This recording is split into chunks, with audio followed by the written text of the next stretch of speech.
नमस्कार दोस्तों, कैसे हैं आप लोग। तो आज मैं आपके लिए एक वीडियो लेके आया हूं, जिस वीडियो से आपकी जो मेमोरी है, जो आपकी याद करने की शक्ति है, जो स्मरण करने की शक्ति है, वो 5 मिनट में बढ़ जाएगी। और मैं मजाक नहीं कर रहा हूँ, मैं सीरियसली ऐसा वीडियो लेके आया हूँ और इसका प्रूफ आप एंड ऑफ द वीडियो खुद देख लेंगे। मतलब ये आज अभी से 5 मिनट में आप खुद एक्सपीरियंस कर लेंगे कि आपकी जो मेमोरी है, मेमोरी याद करने की जो शक्ति है, वो काफ़ी बढ़ चुकी है। तो चलिए शुरू करते हैं। एक सिंपल सी एक्सरसाइज आपको दूंगा।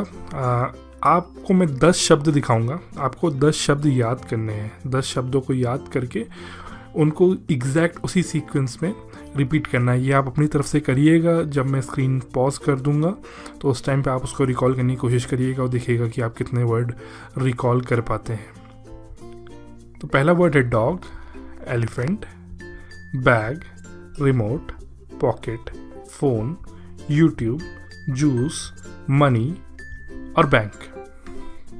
ये वो 10 वर्ड हैं। इनको आपने याद करना है, उसी सीक्वेंस में याद करना है जिस सीक्वेंस में ये वर्ड अपीयर करे स्क्रीन पे।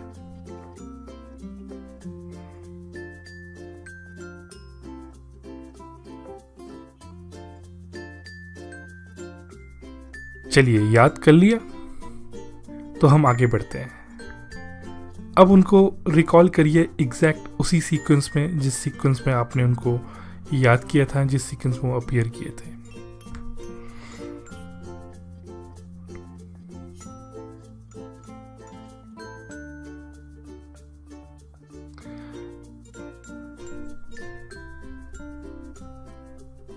और क्या आप उनको रिवर्स सीक्वेंस में भी रिकॉल कर सकते हैं? मतलब अगर कुछ धुरंधरों ने उसको एग्जैक्ट सीक्वेंस में रिकॉल कर लिया, क्या आप उसको रिवर्स में भी रिकॉल कर सकते हैं?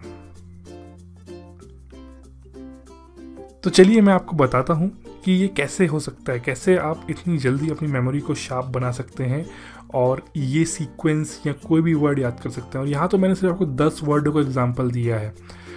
आप यही टेक्निक इस्तेमाल करके 100 वर्ड तक याद कर सकते हैं। और सिर्फ वर्ड नहीं, कोई भी क्वेश्चन का आंसर है, कुछ भी आपको डेली कुछ काम करना है, उसको आप भूल जाएंगे तो आपको याद रखना है वो क्या काम है। ऐसे कोई भी चीज़ आप याद कर सकते हैं इस टेक्निक से और भूलेंगे नहीं। स्मरण शक्ति आपकी बहुत ज़्यादा स्ट्रांग हो जाएगी। तो चलिए शुरू करते हैं। तो ये जो टेक्निक है, इस टेक्निक को हम बोलते हैं विजुअलाइज, यानी कि उसको चित्रित कीजिए, एक वर्ड को चित्रित कीजिए और एक्शन उसके साथ एक ऐड कर दीजिए। मतलब जैसे मैंने बोला डॉग, तो डॉग के साथ एक एक्शन ऐड कर दीजिए। मैंने बोला एलिफेंट, एलिफेंट के साथ एक एक्शन ऐड कर दीजिए। तो एलिफेंट को विजुलाइज करिए कि एक एलिफेंट है, वो कहीं पर है और उसके साथ एक एक्शन ऐड कर दीजिए। कुछ कर रहा है, वो चल रहा है या सो रहा है।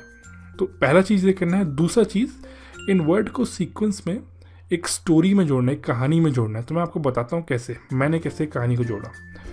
तो मैंने पहला चीज़ बोला कि कुत्ता जो है, जो डॉग है, वो भौंक रहा है। तो मैंने कुत्ते को विजुलाइज करा भौंकते हुए। ये मेरी स्टोरी का स्टार्ट है।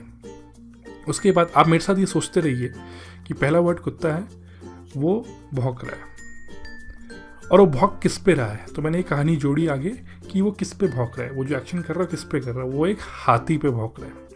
तो dog is barking on elephant. Elephant क्या कर रहा है? अब मैंने बोला एलिफेंट के आगे भी कोई एक्शन जोड़ जाए। एलिफेंट जो है वो चल रहा है, बट उसकी सूंड पे एक बैग टंगा हुआ है। तो ये मैंने कहानी बनाई कि कुत्ता भौंक रहा है एक हाथी पे और हाथी चल रहा है, उसकी सूंड में एक बैग टंगा हुआ है। इस बैग के अंदर एक रिमोट पड़ा हुआ है। ये मैंने आगे की कहानी बनाई। आप भी साथ साथ सोचिए कि बैग के अंदर रिमोट पड़ा हुआ है। वो रिमोट, अब मैं कहानी आगे बढ़ाऊंगा, वो रिमोट मैंने इस्तेमाल किया टीवी के चैनल चेंज करने पे और उसके बाद उसको मैंने अपनी जेब में डाल लिया। तो ये मैंने आगे की कहानी बनाई। और कहानी जो है ज़रूरी नहीं लॉजिकल कहानी हो। जितनी आप एब्स्ट्रैक्ट कहानी बनाएंगे, जितना आप सेंसलेस कहानी बनाएंगे, उतना ही ईजिली आपको याद रहेगा। तो मैंने बोला कि रिमोट मैंने अपनी पॉकेट में डाला, बट मुझे याद आया कि मेरी पॉकेट में तो मोबाइल भी पड़ा हुआ है, ये मेरा फ़ोन भी मेरी पॉकेट में पड़ा हुआ है। तो मैंने क्या किया, फ़ोन निकाल के उसमें YouTube देखना शुरू किया और YouTube देखते देखते मैंने जूस पिया। अबे जूस मैंने कहाँ से पिया? जूस को पीने के लिए मैंने दुकानदार को पैसे दिए और उससे जूस खरीदा, और ये पैसे मैं बैंक से लेके आया अपने एटीएम से विड्रॉ करके। तो ये मेरा सीक्वेंस हो गया, ये मेरी स्टोरी हो गई है। अब आप अपनी आंख बंद कीजिए और फिर से सोचिए ये स्टोरी आपको याद है नहीं है। स्टोरी है कि कुत्ता भौंक रहा है हाथी पे, हाथी के सूंड में एक बैग टंगा हुआ है, बैग के अंदर एक रिमोट है, और रिमोट से मैंने टीवी चैनल चेंज करके उसको अपनी जेब में डाल लिया। जेब में डालने के बाद मैंने याद आया कि जेब में तो मोबाइल ही पड़ा हुआ है, मोबाइल में मैंने यूट्यूब देखा, यूट्यूब देखते देखते मैंने जूस पिया, जूस मैंने पैसे दे के ख़रीदा और पैसे मैं बैंक से एक्सचेंज करके लाया। तो ये मेरी कहानी है। तो मुझे अब सिर्फ पहली चीज़ याद रखनी है, कुत्ता, और मुझे पूरी स्टोरी याद है। तो क्योंकि मुझे मेरी स्टोरी याद है तो मैं ईजिली बाकी सारी चीज़ें याद रख सकता हूँ। और इसका एक और इंटरेस्टिंग पॉइंट ये है कि आप रिवर्स सीक्वेंस भी याद रख सकते हैं। तो आपको इसके लिए जो आखिरी एलिमेंट है उसको याद रखना है। आपको याद रखना है कि आप बैंक में गए थे, तो बैंक आखिरी वर्ड है, आपको याद रखना है। तो आप फिर से सोचिए, आप आपके अपने मन में ये स्टोरी सोचिए, बैंक में क्यों गए थे आप? बैंक में आप गए थे अपने नोट्स लेने के लिए। नोट से आपने क्या किया? आपने नोट से क्या खरीदा? जूस खरीदा। जूस आप कब पी रहे थे? आप जूस यूट्यूब देखते हुए पी रहे थे। यूट्यूब आपने कब देखा? जब आपको पता चला कि आपकी जेब में आपका फ़ोन पड़ा हुआ है। आपको कब पता चला कि फ़ोन आपकी जेब में पड़ा हुआ है? जब आपने टीवी का रिमोट अपने जेब में डालने की कोशिश करी। आपने जेब में क्या डालने की कोशिश करी?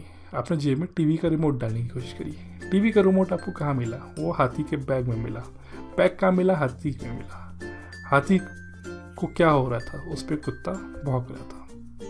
देखिए कितना आसान है, किसी भी चीज़ में सीक्वेंस बना के याद रखना कितना आसान है। आप खुद सोचिए, आप खुद आंख बंद कीजिए और ये स्टोरी याद रखिए, और अब आप बताइए कि आपको वो 10 वर्ड याद है या नहीं है। मुझे उम्मीद है कि आपने भी ये एक्सपीरियंस किया साथ साथ मेरे, अपनी मेमोरी को इंक्रीज़ होते हुए। ये टेक्निक इस्तेमाल करिए अपनी डेली लाइफ में। आपकी जो डेली रिमाइंडर होते हैं, आटा लेना है, चीनी लेनी है, इधर जाना है, उधर जाना है, सबको एक स्टोरी में बांधिए। स्टोरी में एक विजुलाइज करिए कि ये एक विजुअल है, और एक साथ में एक्शन पॉइंट डालिए। ये सिर्फ एक सिंपल सा एग्जांपल था, कहीं भी यूज़ हो सकता है। बच्चों की पढ़ाई में यूज़ हो सकता है, बच्चों को अगर आंसर याद नहीं हो रहे तो वहाँ यूज़ हो सकता है। आपको अपने डे टू डे टास्क अगर याद रखने दिमाग के अंदर तो उसमें इस्तेमाल हो सकता है। मुझे उम्मीद है आपको वीडियो पसंद आई, आपने लाइव एक्सपीरियंस किया अपने मेमोरी को बढ़ते हुए। प्लीज़ इस वीडियो को जितने लोगों के साथ हो सके शेयर करें। आप इस चैनल को सब्सक्राइब करें ताकि मैं ऐसी और वीडियोज़ बनाता रहूँ। धन्यवाद।